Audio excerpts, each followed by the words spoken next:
as a pilot, I wish riders didn't do this one thing. And this one thing that I want to talk to you guys about today is not thinking ahead enough of the motorcycle. So what do I mean by that? So what I mean by not thinking ahead is the fact that think of the times that you may have done a pass or seen other riders pass people only to literally be stuck behind a truck or a whole nother queue of riders, or not even riders, but a whole nother queue of drivers, just to end up being in the same position that you were just before, except maybe one or two vehicles ahead, and all vehicle or two that you did pass pretty much right behind you again. So not that there's anything wrong with actually passing a vehicle, but quite often enough as riders we don't think ahead enough on the bike. We tend to think immediately what's just in front of us and what's going to be beneficial short term, not realizing, okay, how's that going to affect you maybe longer term. And what I mean by longer term is essentially what's going to affect you maybe a few minutes further down the line rather than immediately 30 seconds in front of you. Another example of this is, for example, if you are primarily a city rider, so you do a lot of commuting or you just pass through a city quite often. Now, what a lot of people I see here do is when they see that orange, they speed right up, and most of the time they end up actually just getting caught out by that red light anyway. So you're gunning it to get past this orange or get through this orange, only to therefore slow down, stop, because it's turned red anyway, which means all that traffic or everything you've tried to do just to get there in ample time to save maybe 20-30 seconds. Our lights here in New Zealand aren't too long. I know in the States it can be quite a while, but in terms of saving 30 seconds it's not worth it, because you end up having to have to stop anyway. Traffic all catches up behind you and you are back to where you started. As a pilot, we're trained to think ahead of the aircraft. We always have to be mentally ahead of the plane itself, and we want to fly the plane and not allow the plane to fly us, essentially. Now, part of that is being mentally ahead. Assume is going to happen within the next 5 minutes or so. We think right ahead, especially with flight planning. We always think of all possibilities, and that's what we need to do as riders. So rather than thinking immediately what's going to help us in the next 10, 20, 30 seconds, is that decision that we make actually going to be beneficial within the next 3 to 5 minutes, more or less. If we go back to that first point I mentioned, which is, let's say you pass a vehicle or two, you may be being held up, but it's full clear road ahead of you, then by all means make that pass, because you're going to get further ahead and not be stuck behind anyone. And you're thinking, at that point you should be thinking ahead. You should be thinking, okay, you've got these couple of vehicles, you need to get past them, you don't want to be stuck behind them all day, so you're going to pass and you're going to have clear road ahead. And then you can tackle maybe 2-3 minutes down the line. Okay, if you've got more traffic, then you make your decision again from there. But if you've got maybe a couple of vehicles that you have to pass or you want to pass, and there's a whole queue of traffic ahead of them, not only are you going to have to slow down and stop again, and the people that you just passed are going to catch up to you, but you're going to be stuck behind all these guys and have to wait for a moment to pass all over again. So that's the thing. It's like, okay, if this is over a really long stretch of road, yeah, you probably want to get in front of these people just so you can make some tracks.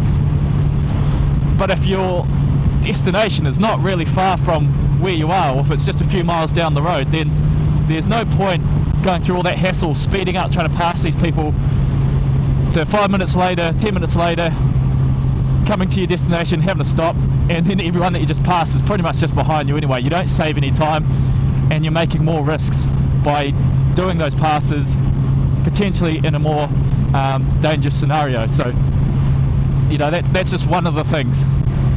Now, another thing that can also apply is, for example, weather. If you're riding and you're just thinking shortly in front of you what you want to do, and that's get to your destination,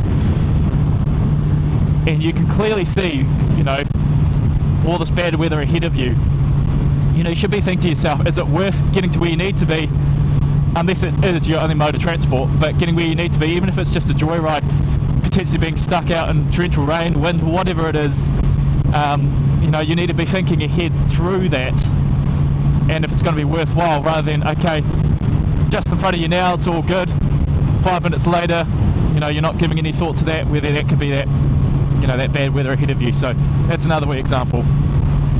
So, you know, it's just one thing I wish riders, from what I've just seen so far in my almost 10 years of riding, pretty much 10 years now of riding, that I wish riders just did a little bit more of, just coming from the aviation industry, once again, is just thinking ahead that little bit further, not thinking immediately what you can do and what's going to benefit you in the next 30 seconds, but is what you're going to do and the decision that you're going to make on the bike going to be worthwhile in the next 5 minutes or so, 3 to 5 minutes? Is it actually going to make a difference? And if it is, and you can do something safely for whatever you're trying to do, then go for it. Make that decision. Do those passes.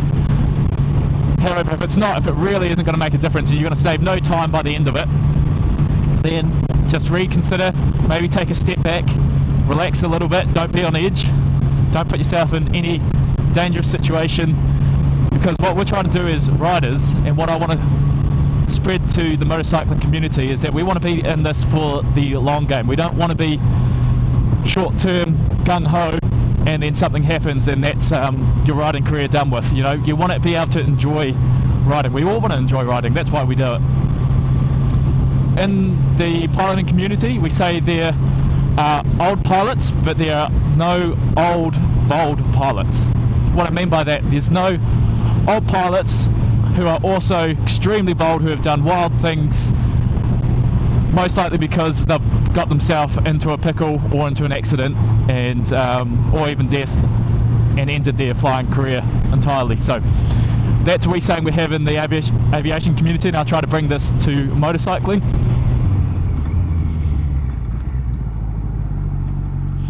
Here we go, got a wee cool stop out. If you guys are familiar to the South Island, Queenstown area, this is the Roaring Meg lookout.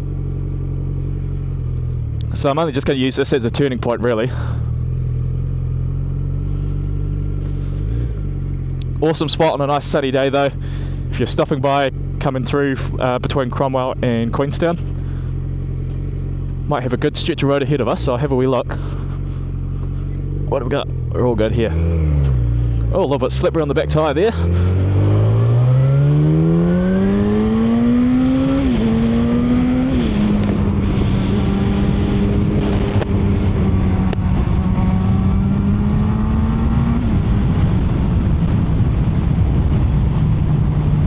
And you know, I don't want this video to sound like, okay, you can't have fun on a motorbike. No, that's what I don't want the point coming across as. I absolutely want to have fun myself on the motorbike. That's why I ride. I love to have fun. I love to go quick, but I try to do it in a safe manner. That's the important thing. Think about the risk versus reward. There's a little bit of grit in the centre here, so I'm just trying to keep away from the centre just a wee bit. Hence my lines at the moment. But you know, open road at the moment, safe to speed up a little bit, all that kind of stuff. So you just calculate your risks, essentially. Don't do anything so silly where you can potentially stop your riding career short, and I don't want that for you guys. None of us want it. We want to be able to enjoy motorcycling for what it is, and if that's a bit of speed, cool, we're all going to have that outlet where we can open up a little bit. But in day-to-day riding, where you just want to go out and enjoy yourself, make those good decisions. It's really important. And that's the one thing I love about aviation, which we can bring to motorcycling, is because those two fields are actually really similar I should say, not similar, because the inherent risks with both of them are really high, especially you know, GA, general aviation, commercial stuff, you know, big airlines, that's super safe. But with GA, where you got more Joe Blows or Joe Blogs just flying around with a private pilot license, that's where there can be more risks. People in the aviation industry, and it's the same for the motorcycling industry, you're going to always have those outliers, people taking those risks who aren't safe. But I'm talking about the majority here, you know, as in pilots. We're all very safety conscious. I'm a flight instructor, so that is my job, to teach safety to students, and I want to bring that to you guys here. And if it could just be a little bit of a nugget of wisdom, bring it to the motorcycling community, and someone gets something from it, then I'm pretty stoked with that. So please guys, think ahead. It's not just to do with passing, it's everything to do with your riding. Whatever decision you make, be ahead of the bike. Don't be behind it, don't let the bike ride you. You ride the bike, you make the decisions, and the consequences you get are from the decisions you make. So make good decisions, good consequences. Bad decisions, well, we know bad consequences.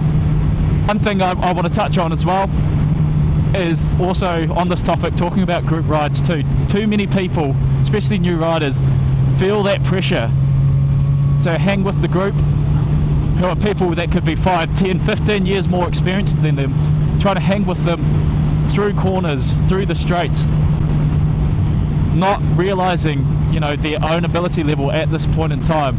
You know, so these riders, these people who are experienced in a group ride, are going to take corners quick, man. They take them really quick, and it's something you learn, and you build that skill over time. But as a new rider, don't feel that pressure, and it's easy to say, but just try not to feel that pressure to keep up.